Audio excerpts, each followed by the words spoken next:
ஐயோ ஐயோ ஐயோ, ஒரு காசா 2 காசா 1000 பொண்ணாச்சு, 1000 பொண்ணாச்சு. இந்த நேரம் பார்த்து நமக்கு பாட்டு எழுத வரல.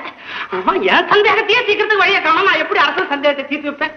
எனக்கு இல்ல வேற எவரோ வச்சுட்டு போயிட போறோம். பிரிக்க முடியாதது என்னவோ தமிழும் சுவையும், பிரிய கூடாதது எதுகையும் மோனையும், சேர்ந்தே இருப்பது வறுமையும் புலமையும், சேராதிருப்பது அறிவும் பணமும், சொல்லக்கூடாதது பெண்ணிடம் ரகசியம், சொல்லக்கூடியது உண்மையின் தத்துவம், பார்க்க கூடாதது பசியும் பஞ்சமும், பார்த்து ரசிப்பது கலையும் அழகும், கலையில் சிறந்தது இலிசை நாடகம், நாடகம் என்பது நடிப்பும் பாட்டும், பாட்டுக்கு நாரதன், வீணைக்கு வாணி, அழகுக்கு முருகன், சுகன், சொல்லுக்கு அகத்தியன், வில்லுக்கு விஜயன், ஆசைக்கு நீ, அறிவுக்கு நான். ஐயா எனக்கு தெரிஞ்சது அவ்வளவுதான். அப்பா பாத்தீங்களா என்ன அது? புல் அரிக்குது. ஐயா, நீர் புலவர். நீர் இல்லை நான் புலவர்.